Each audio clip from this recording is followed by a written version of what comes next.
exciting edition of the P&B Sports Show. I'm Ebal Sunday. Our focus is on two major football talking points. First, we take a close look at the Laliga title race as the battle for dominance in Spanish football continues to gather momentum. We will analyze the key contenders, tactical trends, and what could define the run-in.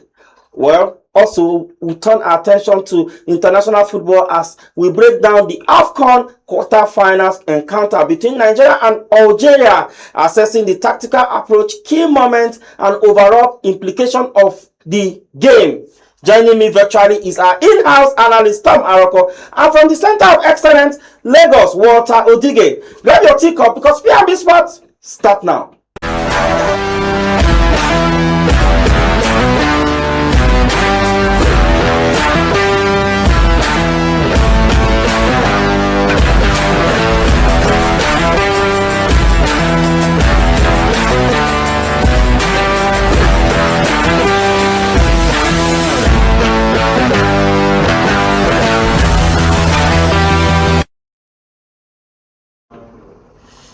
Welcome back. It's the P&B Sports Show, reaching you live from the nation's capital. And of course, I'm being joined by two gentlemen. Walter Odige has been absent from this show for a very long time. Walter, good morning. And how is Lagos this morning? You are looking so fresh.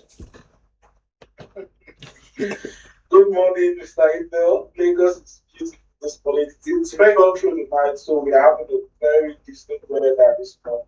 Perfect. Walter, let me just tell you something. P&B really missed you, but you just promised us that you'll be coming often because right now the shakara way they do us, I will say it on air. You are doing no shakara now. I don't know why you are doing no shakara, but no problem. We're going to talk after the show. But Tom Aroko, our ever reliable sports analyst, Tom Aroko, how are you this morning? You are looking kinky, Tom.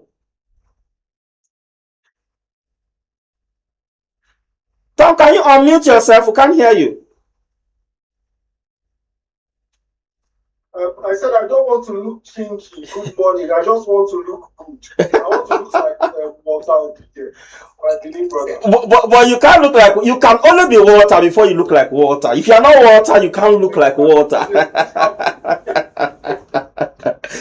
right, let's dive into the conversation. Walter, I will start with you before I come back to Tom. La Liga title race. It looks as if the Barcelona is running away with the whole with the situation happening in Spain. Now it's like Barcelona is having the better deal or the better edge of the deal, considering the fact though the gap is not that much. It's not that much, but we see the consistency from Barcelona, and we are seeing the inconsistency from Real Madrid. But let's look at Barcelona first before we go to the Madrid derby. What can you tell us about this Barcelona side? We saw Rafinha doing so well in their last league game. Can you just share some small light on it?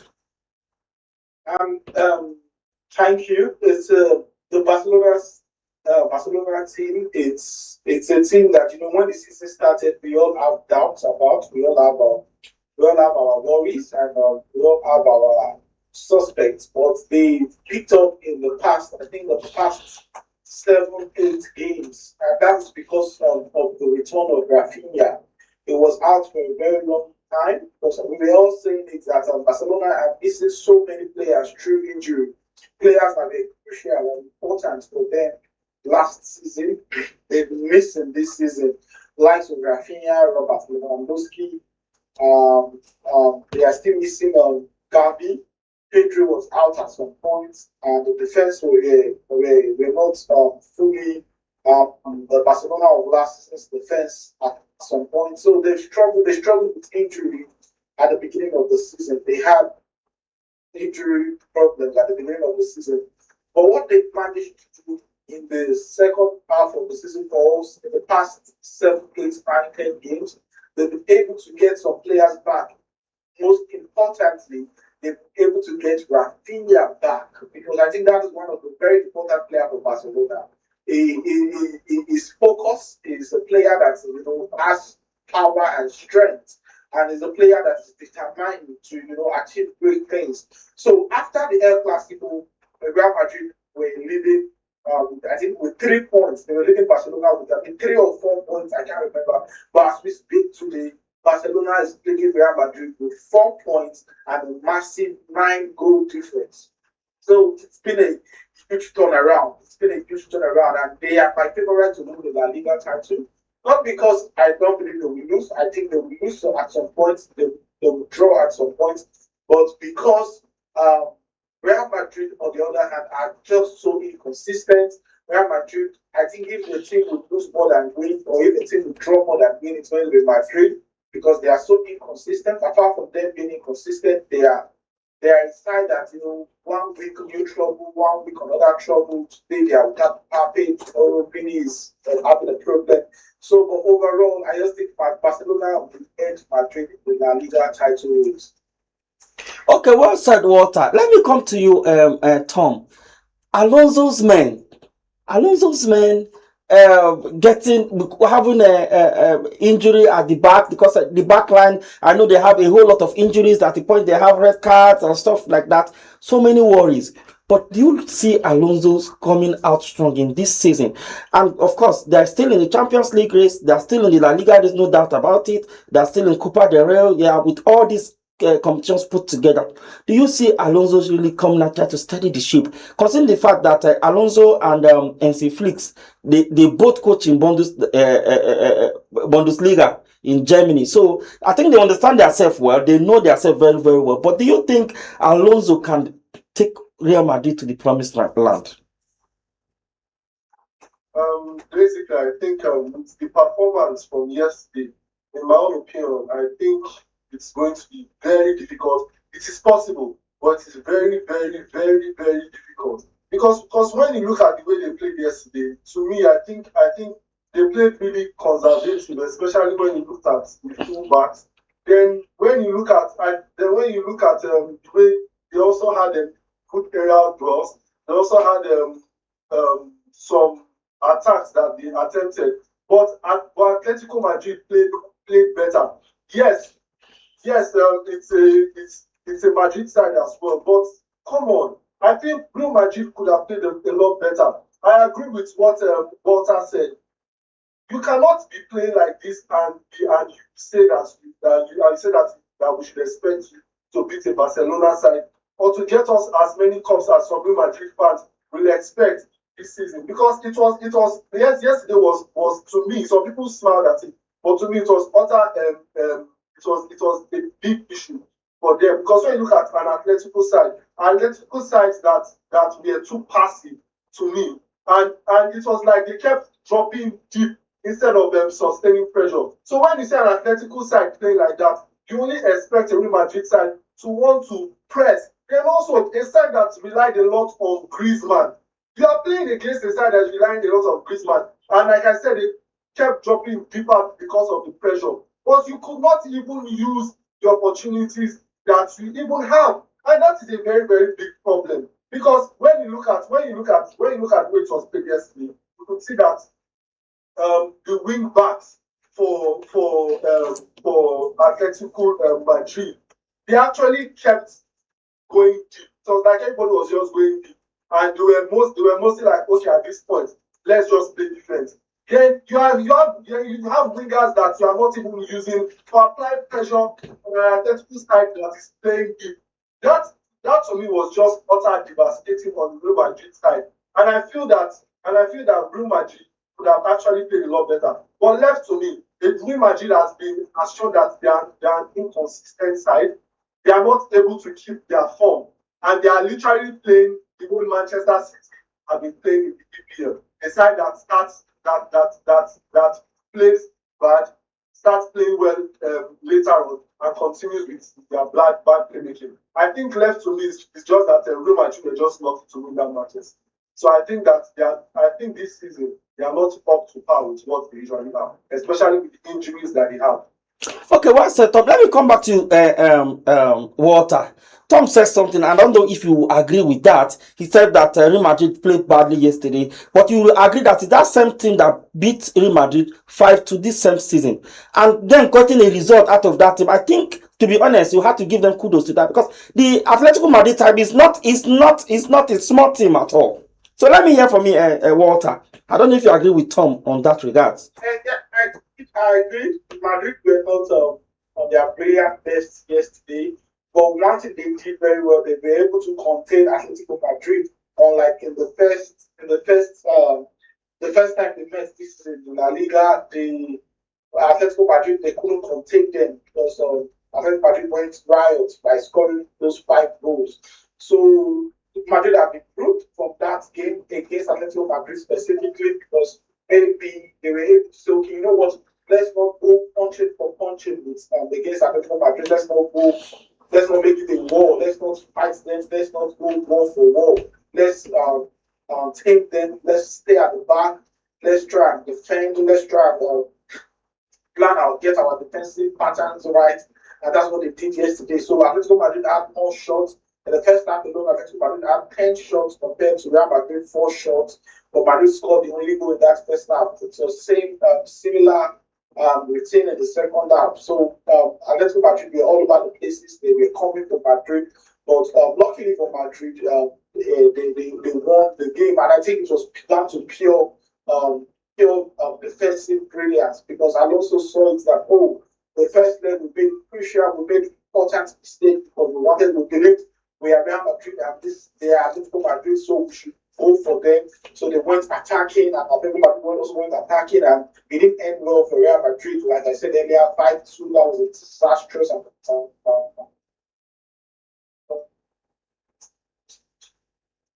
they didn't go punching for punching against Atletico, and they got the result. And what helped them achieve that extent, the early goal they scored in the first 2 minutes of that game. In football, once you score inside the first 2 minutes as a team that wants to play defensive football, as a team that wants to be defensive against your opponents, if you score inside the first 2 minutes, trust me, you have the edge in that game because now you can have the plan, you can sit back, you can think of yourself, you can care for yourself.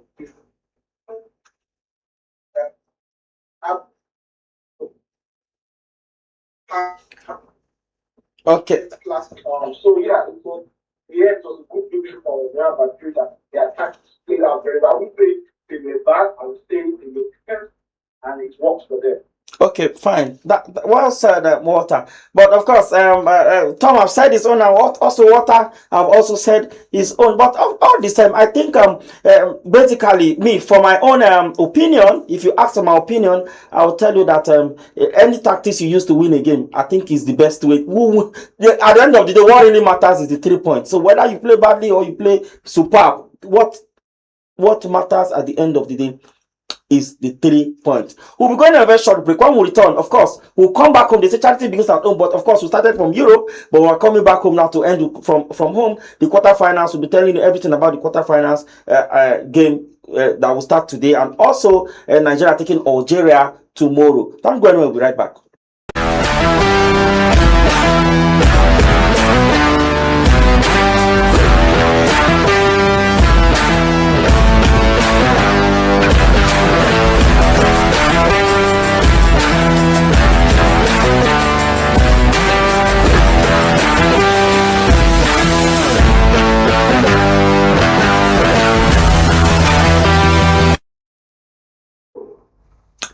It's the P&B Sports reaching you live from the nation's capital, and it's still your show, P&B Sports Show. And I'm still joined with, I'm still with the 2 gentlemen, Tom Aroko that is looking so kinky this morning, and also Walter Odige that is looking so blazy this morning. Probably the reason why they are looking like that is because of our game against Algeria tomorrow. But let's start with the Afcon, Tom. I'll start with you before I go to Walter. Tom, today we're having Senegal versus Mali, and I know that many people have predicted that it's going to go one way, which is the Senegalese. They have the upper hand because they've won this title before. I think they won once. I think they won Afcon once. So what do you make of today's tie? I think Senegal on paper, I think Senegal have the easiest team in this quarterfinals. Let me get your thoughts on that. I think the major problem is not even how good Senegal is, I think the major problem is the way Mali have been scoring. Because if you take notes, I keep making a reference. Mali have not won a game in regular time. They always win a game in extra time. It's either you're adding extra time or there is the opportunity to win the game. And they are a very, very patient side. They do not rush at all to get the ball in the back of the net. But when you look at the Senegalese side is less of a tactical side and more of a very, very aggressive side. Yes, I think I was making a statement some days back, and I said, if you notice, the teams that actually made it this far in the Afcon are teams that were more tactical than energetic. And that's what separates the Nigerian team is again from other teams. So I think against Senegal and Mali, what we should just expect, I think what Mali should do to play better, first of all, is that Mali should make sure that they do not change their tactics because we do not want to see anything new. They should just continue being patient on the ball, continue passing the ball till they see an opening to put the ball at the back of the net. But when it comes to Senegal, I think Senegal should just keep pressing. I think Senegal should focus more on their attack than on their defense when playing against the Mali side. Because Senegal is a side that they are used to scoring more goals. But I think the Mali-Senegal match is going to be a very tough one. But obviously, I'm going to put my money on Senegal. Perfect. Walter, let's talk about Super Eagles and the Algeria team. We've met a couple of times, head to head. I think it favors them. But what do you make of this new crop of Super Eagles that we have with the style of play, or rather with the performances we put together all through the group stage and also the round of 16? But with all those performances put together, do you think we will have what it takes to do it over the Desert Fox of Algeria? Yes, I think we definitely have what it takes to edge of the Algeria team. This is the best Nigerian team I have seen in years. We'll keep on saying this, and I love the fact that after our last group game against the Republic, we were like, this is the best Nigerian performance in years. Then they went on to play against Gabon in the playoffs. We were like, this is the best Nigerian team in years. Then now in this AFCON, we are still saying this is the best Nigerian team in years. So one thing that tells us is that the team has been improving. The team has improved tremendously. They've been a massive progress from the Super Eagles since Eric Sifuchel took over. He's made the team play better football. The team has played with precise precision. The team has played with some fluidity and all of that. We enjoy watching the Super Eagles now. They look like a team that can score you goals, and if you don't get your act right, or if you don't get your defensive setup right, the Super Eagles can on you. So that's a very important and it's worthy of accommodation. That then is an Algeria team. They're a team that I don't think we've beaten in our last 4 meetings. The last time we defeated Algeria was in 2016 African Cup of Nations. I think we won 2-1 or 3-1, I can't remember now. But since then, they've defeated us. They defeated us in 2018, they defeated us in 2019, they defeated us in 2021. So it's not been a good ride against the Algerian national team. But I have watched them play this tournament. Mind you, aside Nigeria, they are the only team that has won all games so far in this tournament. They have an 100% record, just like Nigeria also. So they are a very good side. But I have seen them play, and I think overall they are lacking quality. You can't compare their quality to that of Nigeria at this moment in time. Don't get me wrong, they are a very, very good side. Algeria, they have quality. A team that has Mahrez, a team that has Amora, a team that has Bosco now. So they are a very, very strong side and compact side. But I think Nigeria has the edge because of our impressive group stage performance and our round of 16 performance. Nigeria has created a very good amount of chances compared to Algeria. Algeria, you know that in the 90 minutes against who now? Who did they play in the round of 16? Algeria, I think is if they can pull up that Algeria player. I'm trying to Okay. it's a DR Congo. against Congo. Yes, DR Congo. Against DR Congo. Yes. So in the entire 90 minutes. Yes, that game got to extra time. Yeah. Algeria had just 4 shots in that match, and just one of those 4 shots were on target in the entire 90 minutes against DR Congo. Nigeria, in contrast, against Tunisia, in the first half, we had a whopping 11 shots, of which 4 were on target. Not talk of in the first half against Tunisia, not talk about against Mozambique, where we had a total of 22 shots, of which 11 were on target. So, Nigeria has the quality, we have the players, we can hurt them, we can, show them how good we are, but we just need to be focused, we just need to be determined, we don't need to be distracted by anything, because this is the Afcon. We are playing an Algerian team that is full of quality. In as much as I believe Nigeria are favorites, trust me, they can hurt you anytime in the game. So you just have to stay focused, you have to stay disciplined, because you don't want to get a red card that will swing the tide in the Algerian favor. Just have to be disciplined, the players have to be cool-headed, and a lot of factors, but I believe Nigeria has what it takes to win that game comfortably. Well said. Let me come over to you, Tom. Tom, among our players, which of those players that fascinated you the most? Those ones that you see that that can put that interest you, that you see that you want to see tomorrow perform. Then which one captivates you? Let me put it that way. Which of our players that captivate you? I do not think that there's one player that fascinates me. Well, I'm going to quickly. I'm just going to talk about 2 players. I think one of the players that fascinates me, first of all, is Lookman, who was the man of the match in our last match against Mozambique. Lookman is a player that can score goals. He's a player that can give assists.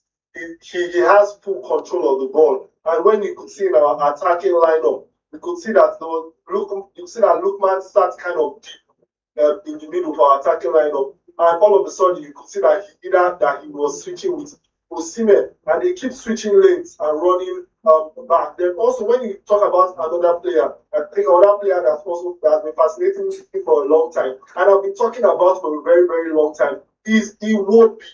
Iwobi is a player that he just, all he has needed from time is somebody to just finish from the passes that he gives or from the wrist, because he gives a lot of passes that can easily lead to a goal from the midfield. So he's a player that has on the wing in the midfield. He's fantastic and he takes a lot of risk. But the question we'll be asking is, who will help him turn this risk into goals? And that's where we've seen players like Lookman. Lookman has been fantastic. I remember watching one of their arguments, and they were like, what they are doing is that they keep passing the ball to their image brothers. So I think that's what is happening. And I think that anytime you can see the transition from the defense to Iwobi at the midfield, you can see the way Ndidi also plays. Ndidi has been compact in every match that he has played, and I think he's one piece that is one of the major pieces of the puzzle. So there's no one person, but the people that have stood out to me, I won't even say Osimhen. To me, Osimhen is not even the best player in any of the matches that we played. Osimhen is not the best player. It's Lookman and Ndidi with Iwobi. And I've been saying this from time. It's just like, but the problem is that we have a superstar on the team. So it's just like, okay, let's help him put the ball at the back of the net. So it's Lookman, Ndidi, and Iwobi for me. Okay, as we wrap up, Walter, let me come to you then before I'll come back to you, Tom. Walter, 2 days ago, news broke out from Morocco that NFF are still owing bonuses, and the team had to boycott the training again. Why is it that anytime we're having success like this ugly incidents still coming up? Is it that we are not tired of all this negative news? Because since they started this competition on the 20th, our first game was on the 23rd of December last year. We'll be having positive results from there. Not until 2 days ago, news broke out of Morocco that they have been owing them bonuses for the 4 games that they've played so far. So, but this kind of story shouldn't be coming out again as a team. Super Eagles, as powerful as Super Eagles, as powerful as NFF, we shouldn't be doing this again, all over again. Every competition, this same story must come out. I want to get your take on it quickly, please, in 2 minutes, so that we can wrap up the show. Then I will hear, because I know Tom is very interested in this story. Let me hear your thought in 2 minutes so that we can wrap up, please. It's a shame. It's a shame. It's a big shame that in 2026 we are still having these issues. Now, why is it the bigger shame or the biggest shame in our sporting history? Is because it's barely 2 months. It was just November here. This is January. It was just November here. We had similar issue, an issue that whether we like it or not, we might not want to say it. He might come out and deny it, and might not want to be honest about it. This was an issue that led to the eventual retirement of William Troost-Ekong. This is the main reason why Troost-Ekong retired from the national team. But I would like it or not, because yes, he was made the scapegoat. Yes, probably the officials, the top men, they didn't like how he handled the situation, and he wasn't treated rightly, and he ended up deciding to retire. So how are we having this same situation just less than 2 months from when that incident happened? So it's a shame. It's a disaster, to be honest with you, because I don't know what's going to the NFF officials, what's wrong with them, that, how much is match bonuses? You promise this guy that if you win, you will get winning bonuses. They've won 1, 2, 3, 4, and you haven't paid for any. How is this? How are we even yet discussing about this? It's so shameful, and it's so sad that our football have refused to grow. Our officials, they keep doing it anyhow. But I would like to know, it's disappointing, and trust me, I don't know. I get emotional over some things, especially things like this, because I don't understand how it happens. Like, if there was no warning in November, it's fine. But now we still have warning. So if Captain Wilfred Ndidi hasn't come out and said, you know what, guys, if this officials doesn't pay you guys before Saturday, I will pay. That means there would have been no training, which means our match against Algeria on Saturday would have been thrown into jeopardy. So it's sad that we're in this state in our football in 2026, but hopefully they get that result so that the players can play that game well motivated and eventually come up with a victory for Nigeria. All right, well said. Tom, quickly in 1 minute, please. Let's hear your take on this. I think one thing that, and I agree totally with Walter. I think this is very embarrassing. I think it's something that should not be happening at all, because we've had a Super Eagles side that have decided to perform very, very well, and some people will even come out to argue that it's whenever they feel that they are not going to win a match, or that they might be knocked out, and that's when they come out to decide that, oh, we are asking for our money. But come on, whenever you work, you are due your wages, and you should be giving your wages. You should be giving what you need, because you are working, so you should be paid. But I do not know why you are laughing, because I know that we had a conversation earlier. I was wondering, but go ahead. Minister of Finance have actually come out to say that this money. Minister of Finance have actually come out to say that this money is being processed, and the captain has come out to say, okay, if you don't get this money so time, I'm going to give you this money. But it's so embarrassing that a country like Nigeria, a country that can spend millions on senators' salaries, a country that can spend a lot of money on governors' salaries, that can spend a lot of money on government officials, cannot spend a lot of money on players that are putting them on the map.